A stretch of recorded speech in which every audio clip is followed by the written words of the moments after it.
Ladies and gentlemen, the Railroad Hour.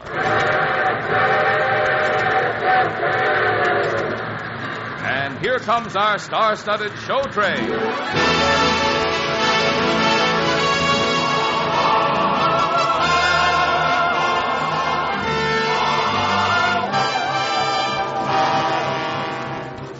Tonight, the Association of American Railroads presents the Fritz Chrysler Victor Jacobi operetta, Apple Blossoms, starring Gordon MacRae and his two guests, Dorothy Kirsten and Francis X. Bushman. Our choir is under the direction of Norman Luboff, and the music is prepared and conducted by Carmen Dragon. Yes, tonight another big musical hit is brought to you by the American Railroads, the same railroads that bring you most of the food you eat, the clothes you wear, the fuel you burn, and all the other things you use in your daily life. And now here is our star, Gordon MacRae.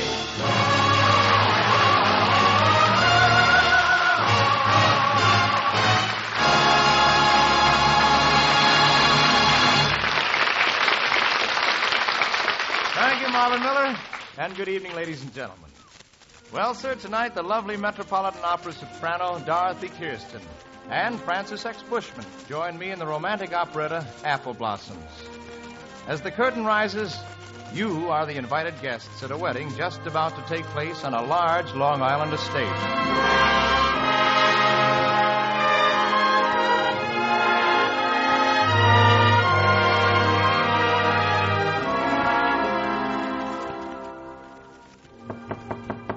See who it is, Julie? Yes, Miss Nancy. Nancy, it's almost time to leave for the church. I know, Uncle George. Do you intend to wear a sad face like that to your wedding? Do you expect me to look happy when you're forcing me to marry someone I don't love? But this is a wonderful match. Two charming young people, your steel mills, Phillips coal mines. What could be more ideal? It's a real love match. But, Uncle George... I have your bouquet downstairs made of apple blossoms just as you asked. Why on earth you wanted apple blossoms, I'll never know, but you wanted them and you got them. Oh, I don't really care whether I carry apple blossoms or not now. I wanted apple blossoms when I thought I was going to marry Dickie. He told me they were supposed to be very lucky. They are. You're lucky to get Phil instead of Dickie. Now, I'll get down and see if the car is ready, and you come right down. We've got to hurry. Hurry. Julie, have you ever been in love? Oh, hundreds of times. How do you know? How can you be sure? I've always wondered how a girl can tell when she's in love. I'm sure the nearest I have come is just a mild flirtation.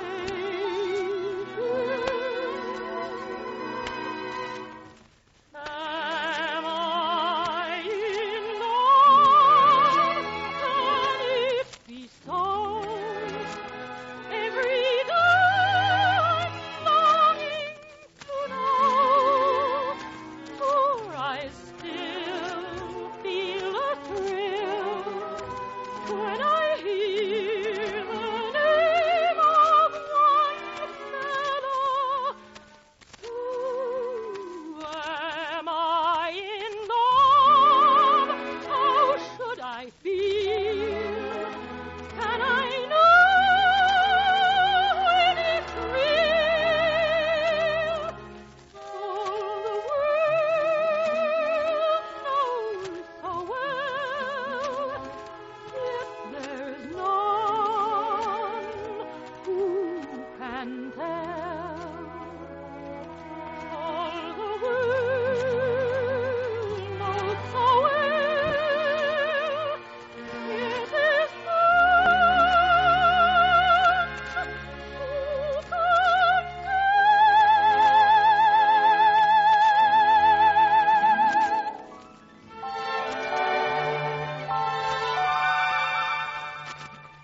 You must go, Miss Nancy.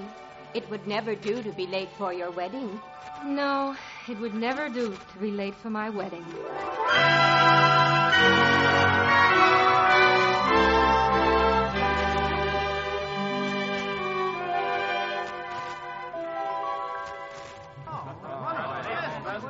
Well, Phil, it's all over now.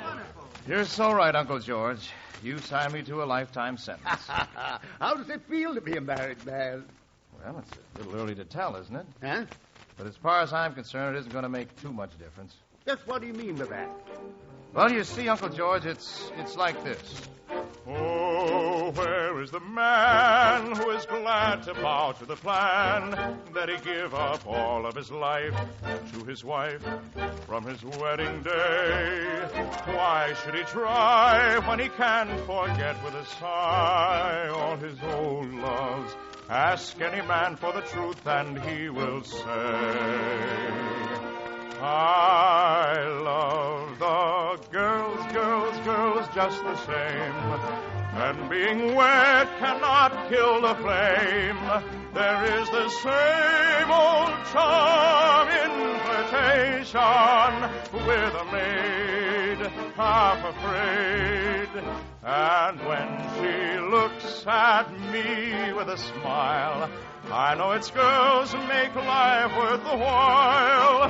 Now I must leave them, forget them, but love them, a husband I. Little girl, goodbye. I love the girls just the same. And being wed cannot kill the flame. There is the same old charm invitation with a maid half afraid. And when she looks at me with a smile, I know it's girls make life worth the while. Now I must leave them, forget them, but love them. So dearest girls, goodbye.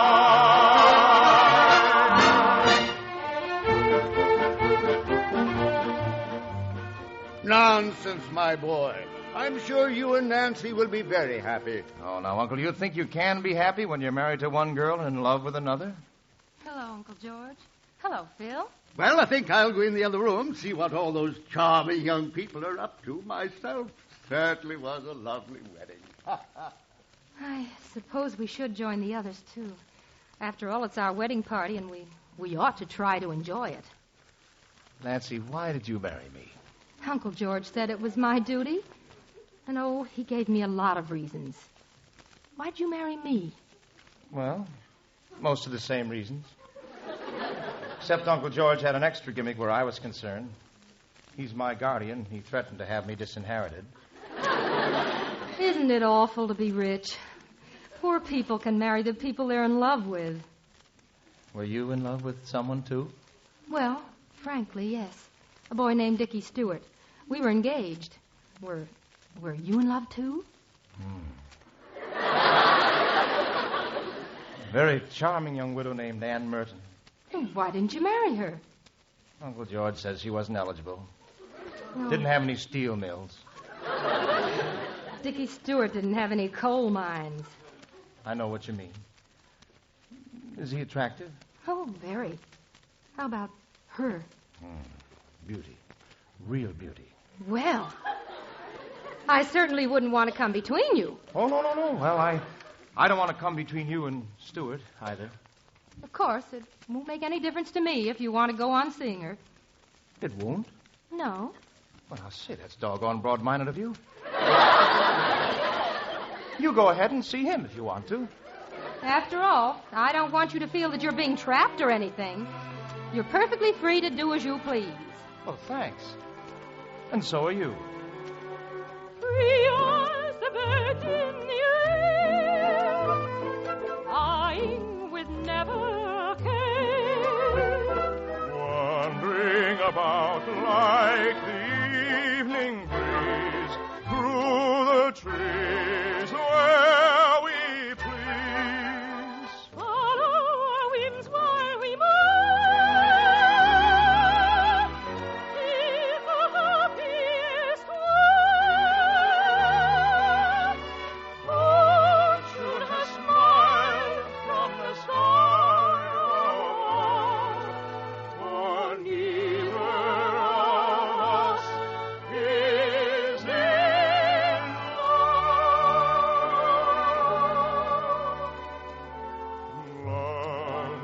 a game that two are playing. Love is nothing but a game of chance. For the one who chooses very often loses. Love is never sure to be romance. Danger always lurks in Cupid's arrows, but he never aimed at you and me.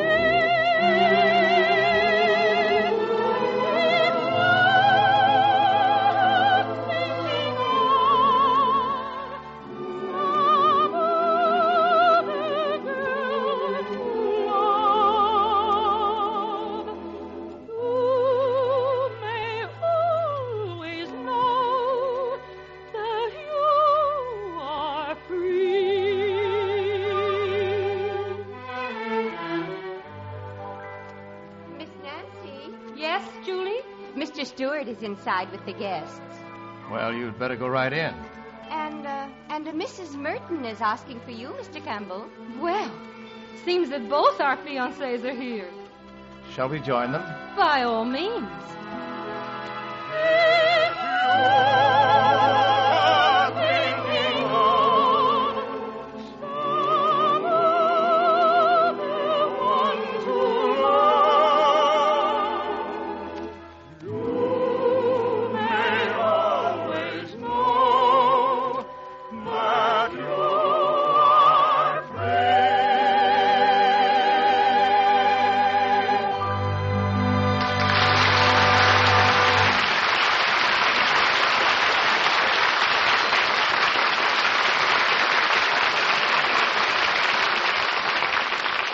We'll return with the second act of Apple Blossoms in just a moment.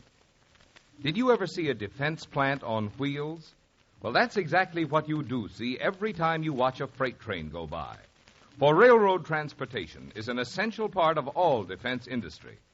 Yes, freight cars are just as necessary as the raw materials they gather from the far corners of the country and carry to our defense plants. Locomotives are necessary to move tanks and planes from factory to depot, training camp, and embarkation point. For America cannot produce or use more of anything than can be hauled. That means if our needed for our national defense, railroad carrying capacity must increase right along with it. Since the end of World War II, the railroads have spent $1 billion a year on their own preparedness program. They have bought hundreds of thousands of new freight cars and locomotives. Tracks, terminals, signals, and shops have been modernized or expanded by this $1 billion a year program. The railroads have increased their efficiency and built up their strength all along the line, and they are continuing to do so.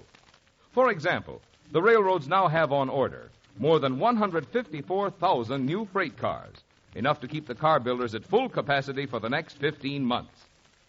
The railroad's vast improvement and expansion program is an essential part of America's rearmament effort. For there is no way in which the nation's transportation capacity can be expanded so quickly and with such economy of manpower and materials as by adding to the locomotives and freight car fleet of the railroads. Yes, the railroads are truly defense plants on wheels. And in order that they may serve our rearmament and commerce most effectively, it is vital that they have access to the materials they need and a chance to earn adequate revenues for the service they perform.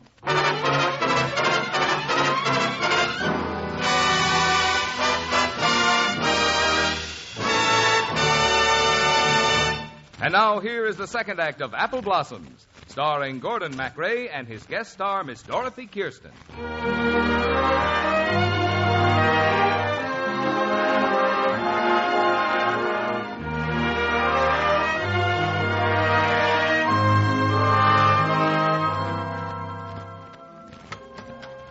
Good evening, Nancy. Oh, Phil, thank goodness you're here. Have you forgotten about the masquerade ball we're giving tonight? People will be arriving any minute. Well, I don't have anything but put on a mask. Say, that's quite a dress you're wearing. Thank you. Were you with her all afternoon? Yes, I was with her all afternoon. Is she coming tonight? Mm-hmm. She'll be here. How about him? Yes, he's coming. Ought to be quite a party. Come in. Hey, aren't you two ready yet? Oh, hello, Uncle George. Hi there. Hey, your guests are beginning to arrive. We're coming. Phil, Nancy, my conscience has been bothering me. I don't want to make you two young people unhappy. I'm going to arrange for you to get a divorce, Nancy. A divorce? Huh? Yes. Then you can marry Dickie and Phil can marry Ann. Well, we don't want to rush into anything like a divorce. No. That would take a lot of thought, Uncle George. I don't approve of divorce. Well, it may be the best thing in this instance. Come on now, we better join the guests. Very well.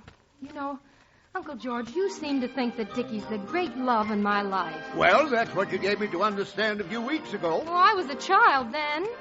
You mean Dickie's becoming like a brother to you? Good heavens, no. I haven't used that one since I was in boarding school.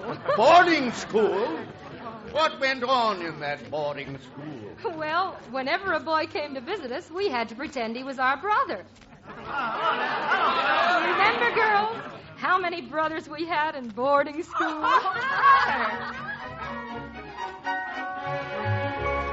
When your mother says that you can't go out with any certain man, Did you obey, or did you go on and play? why, of course I thought till I hit upon any simple little plan. Then down the street, away from home we'd meet. Then sad but true, you'd say your brother met you.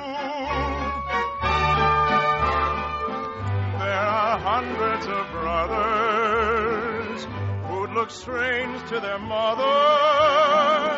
Every girl must have one or two, some may have three. For there's many a sister says 'twas brother who kissed her. But no such bliss as that kiss belongs in a family. There are hundreds of brothers There are hundreds of brothers who look strange to their mother. who look strange to their mother. Every girl must have one or two. Maybe one or two, maybe three. For there's many a sister Who says 'twas brother who kissed her. But no such kiss, 'cause that kiss belongs in your family.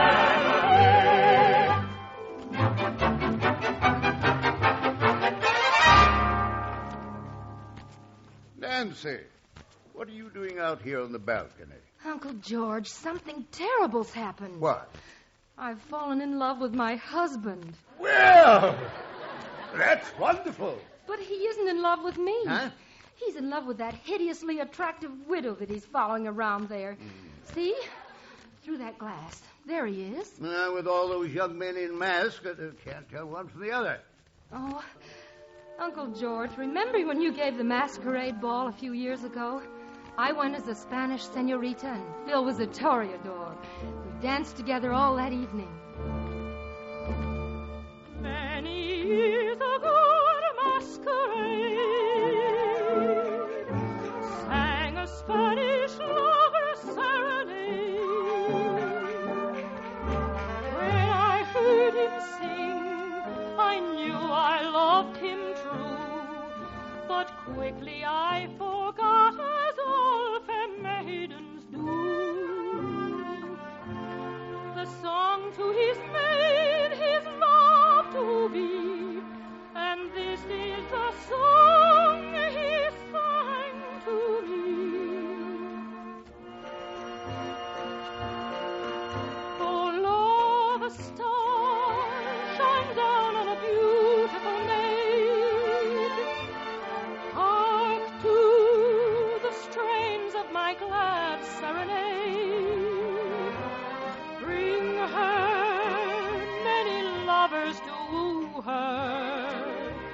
You know that your magic commands are the kind that must be obeyed. Oh, lovers, who'll be happy are under your care.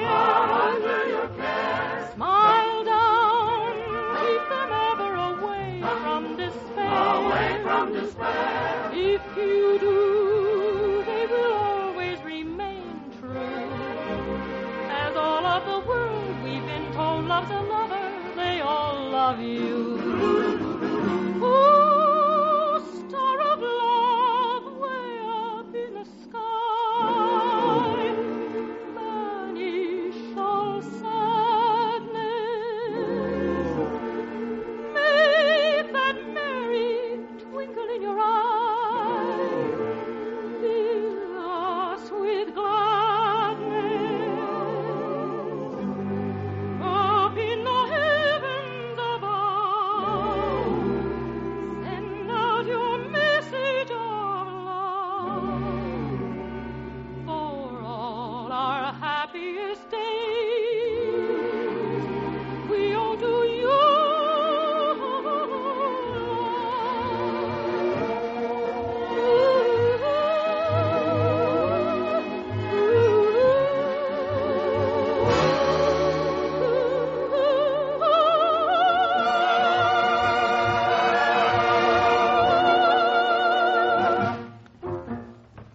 Nancy, that isn't Phil in there with the widow. It's Dickie. Dickie? Are you sure? I just saw him take off his mask, and believe me, I couldn't be mistaken about that face. Why don't you go in and tell him that you don't want to marry him, that you intend to stay married to Phil? I will tell him. It's the only fair and honest thing to do. Now, good luck, my dear. Dickie, there's something I've got to tell you. I can't go on any longer like this. I thought I was in love with you, but I'm not. I'm in love with my husband. This is goodbye, Dickie. And I do hope I haven't hurt you too much. Nancy. Well, now, Dickie, I think you've been given your walking papers, so walk. I'm not Dickie. I'm Phil. Well, now, what do you know about that? Did Nancy... Nancy thought I was Dickie. And she told me she wanted to break it off with me, that she was in love with her husband. Uncle George, she's in love with her husband. She's in love with me. She spoke to me of love with words I prize all else above. Yet hardly I believe my senses now, for that the past she may redeem.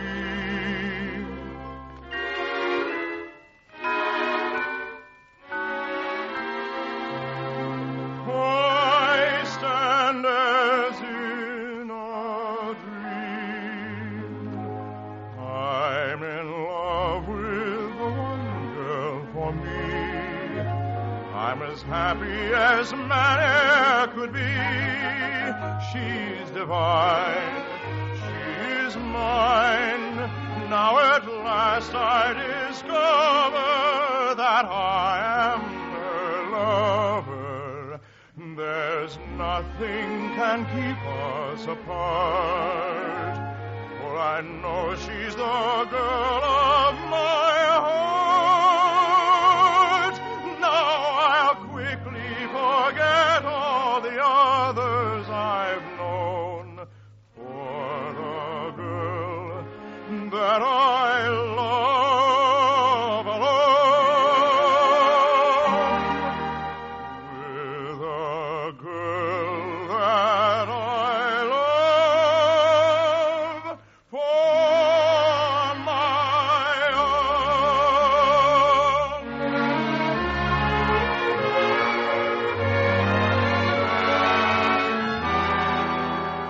own. Well, Phil, my boy, I'm sure Nancy would enjoy hearing that. Careful, Uncle George. Here's Nancy now. Uncle George, I can't find Phil anyplace. Take off your mask, Dickie. You devil, you. Phil!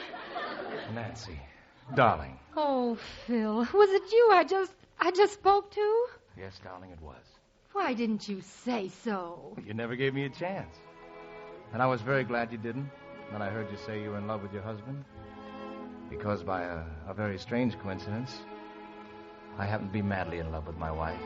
Oh, Phil. Well, if you two will excuse me, and I'm sure that you will, I'll go see how Dickie and Ann are making out. Because just between you and me and the lamppost, They've been dancing together all evening. Phil. Oh, Phil. The apple blossoms turned out to be lucky after all, didn't they? Lucky? Lucky for both of us.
Ladies and gentlemen, Dorothy Kirsten will be back in just a moment. And thanks to Francis X. Bushman, Isabel Jewell, and our entire company.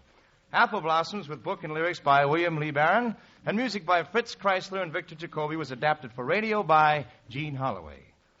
The Railroad Hour is brought to you each week at this time by the American Railroads.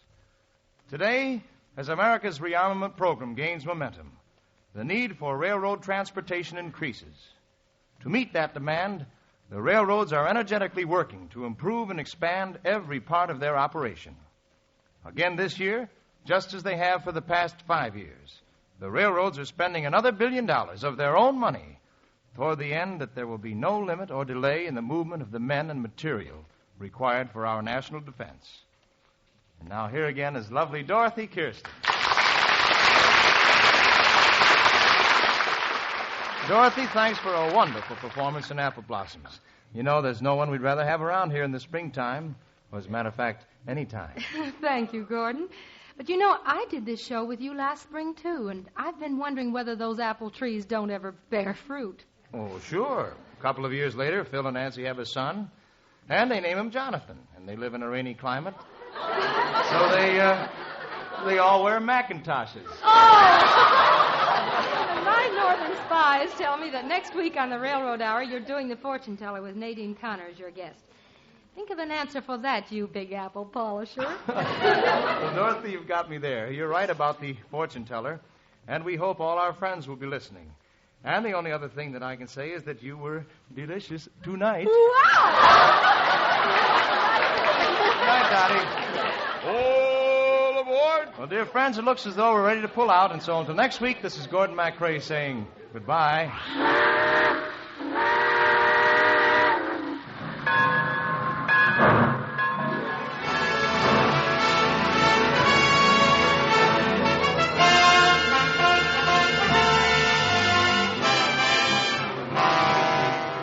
Apple Blossoms was presented by special arrangement with Tams Whitmark Music Library. Gordon MacRae can currently be seen starring in Warner Brothers' West Point story.